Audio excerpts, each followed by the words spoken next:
Mungkin selama ini kalian hanya mengira ada dua jenis batuk, yaitu batuk kering dan batuk berdahak. Nah, di video kali ini kita akan bahas ada beberapa jenis batuk yang umum yang mungkin Anda belum pernah dengar sebelumnya. Tonton slide satu ini.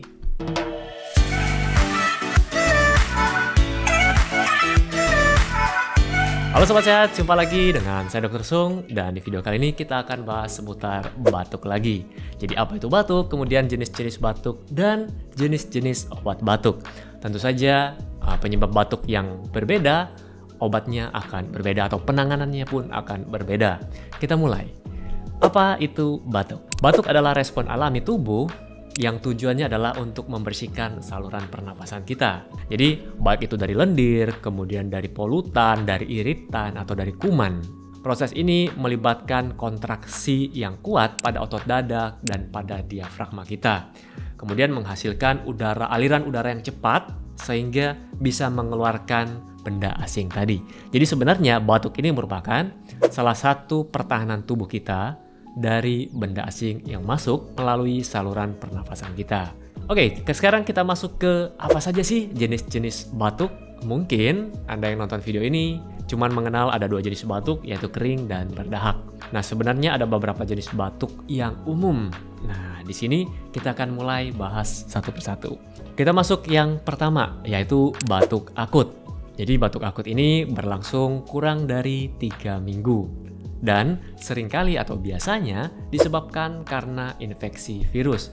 Kalau infeksi virus, Anda berikan antibiotik, itu percuma. Jadi tidak ada gunanya. Malah justru akan menurunkan sistem imun Anda. Karena bakteri baik dalam tubuh Anda juga ikut mati.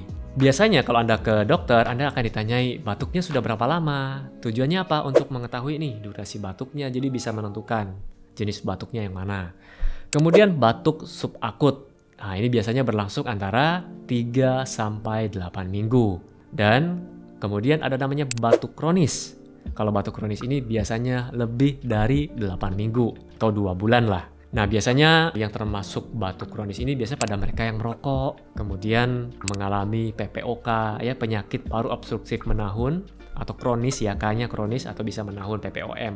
Kemudian ada namanya batuk kering atau kita sebut juga dengan batuk non-produktif. Jadi batuk kering ini tidak menghasilkan dahak atau tidak menghasilkan mukus atau lendir.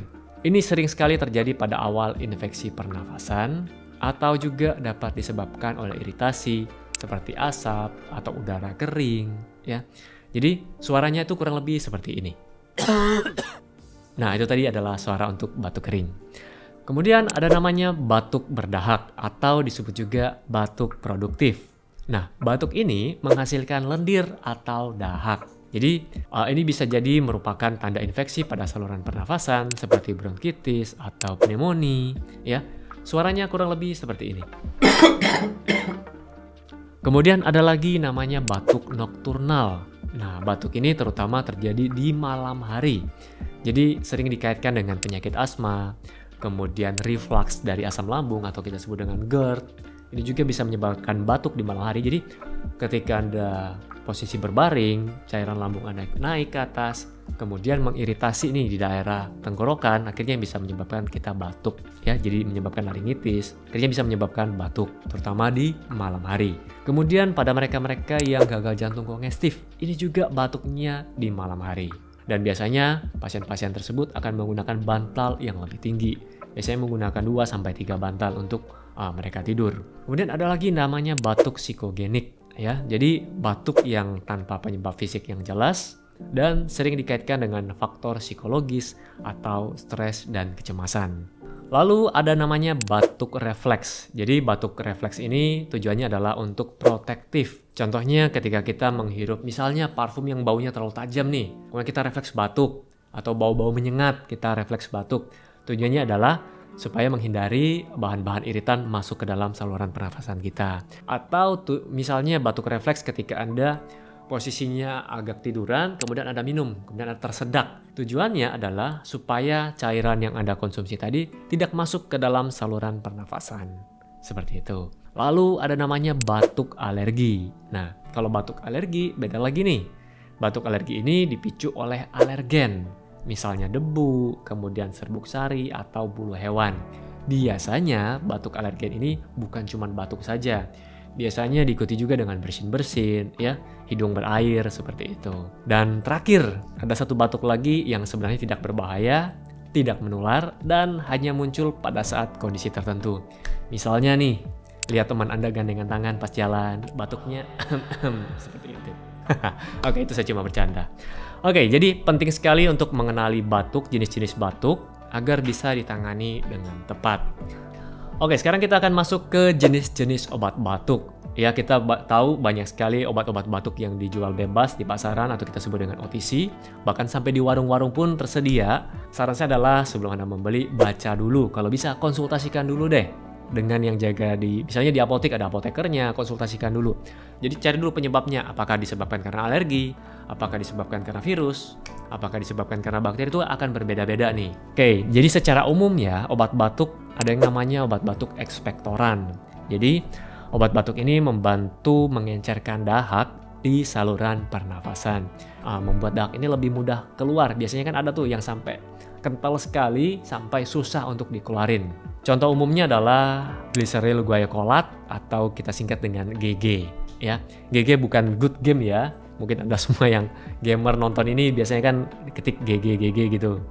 GG di sini adalah glyceryl guaicolat. Kemudian ada namanya obat batuk supresan. Nah, obat batuk ini untuk mengurangi keinginan untuk batuk. Contohnya seperti dextromethorphan, kemudian ada yang harus dipakai dengan resep dokter untuk menekan batuk seperti kodein, ya. Jadi, kenapa harus disertai dengan resep dokter obat-obatan seperti ini? Karena efek sampingnya yang perlu dipantau, ya. Kemudian ada yang namanya antihistamin. Nah, antihistamin ini akan efektif untuk jenis-jenis batuk atau pilek yang disebabkan karena alergi. Misalnya alergi debu, alergi serbuk sari. Sebenarnya paling baik adalah kalau untuk alergi adalah hindari pemicunya, ya, hindari alergennya, seperti itu. Kemudian ada namanya dekongestan. Nah, dekongestan ini untuk meredakan misalnya batuk yang disertai dengan hidung tersumbat. Jadi untuk meredakan hidung tersumbatnya nih. Oke, dan terakhir adalah obat kombinasi. Jadi ada beberapa merek obat ya. Jadi dia menggabungkan beberapa bahan aktif. Jadi dikombinasi, jadi ada ekspektorannya, kemudian ada supresannya, kemudian ada antihistaminnya, ada dekongestannya. Biasanya untuk batuk yang disertai dengan gejala-gejala pilek lainnya. Dan biasanya juga kalau kita diresepkan oleh dokter, dibuat racikan, itu juga biasanya dicampur dengan obat-obatan seperti paracetamol. Jadi untuk mengurangi demamnya. Kalau disertai demam. Kemudian ada obat batuk dengan bronkodilator. Bronkodilator ini tujuannya adalah untuk melonggarkan bronkus atau melonggarkan saluran nafas. Biasanya untuk pasien-pasien dengan yang batuk karena disebabkan oleh asma atau PPOK. Jadi saluran nafasnya menyempit, kemudian memproduksi lendir. Akhirnya saluran untuk udara lewat keluar masuk itu akan terhambat. Lalu obat batuk dengan antibiotik. Nah, dengan antibiotik ini hanya akan bisa efektif untuk batuk yang disebabkan oleh bakteri. Kalau disebabkan oleh virus itu tidak ada gunanya. Contoh disebabkan karena pneumonia, ya, bakterial. Kemudian ada namanya obat batuk herbal alami, ya. Jadi mengandung ekstrak tumbuhan atau bahan alami. Contohnya di sini termasuk ada yang mengandung madu, kemudian teh herbal atau ekstrak tumbuhan seperti licorice, thyme. Nah, biasanya ini diresepkan untuk ibu-ibu hamil ya. Jadi kan ada bahan-bahan aktif tertentu yang tidak aman ketika digunakan untuk ibu-ibu yang sedang hamil. Jadi bisa berbahaya untuk janinnya. Nah, untuk Anda yang sedang batuk disertai dengan radang tenggorokan, Anda bisa meracik herbal Anda sendiri di rumah. Jadi bahan-bahannya gampang ya. Daun mint, kemudian thyme. Anda bisa tambahkan perasan lemon jadi 1 sendok. Bisa perasan lemon, kalau tidak ada Anda bisa menggunakan perasan jeruk nipis ditambah dengan madu. Nah, resepnya sudah saya buatkan di Instagram Reels ya, video Reels singkat saja. Silakan cek di Instagram saya Dr. Sungadi. Oke, mungkin itu saja yang bisa saya sampaikan buat Anda semua. Jadi penting sekali untuk mengetahui jenis batuk Anda itu apa, penyebabnya apa, baru cari solusinya. Ya, buat Anda yang masih bingung, segera konsultasikan diri Anda ke dokter agar bisa mendapatkan penanganan yang tepat. Oke, sampai jumpa di video selanjutnya. Salam hebat, luar biasa. Apa saja sih jenis-jenis batuk? Kita masuk yang pertama, yaitu batuk akut. Kemudian batuk subakut. Kemudian ada namanya batuk kronis. Kemudian ada namanya batuk kering atau kita sebut juga dengan batuk non-produktif. Kemudian ada namanya batuk berdahak atau disebut juga batuk produktif. Kemudian ada lagi namanya batuk nokturnal. Kemudian ada lagi namanya batuk psikogenik ya. Jadi batuk yang tanpa penyebab fisik yang jelas dan sering dikaitkan dengan faktor psikologis atau stres dan kecemasan. Lalu ada namanya batuk refleks. Jadi batuk refleks ini tujuannya adalah untuk protektif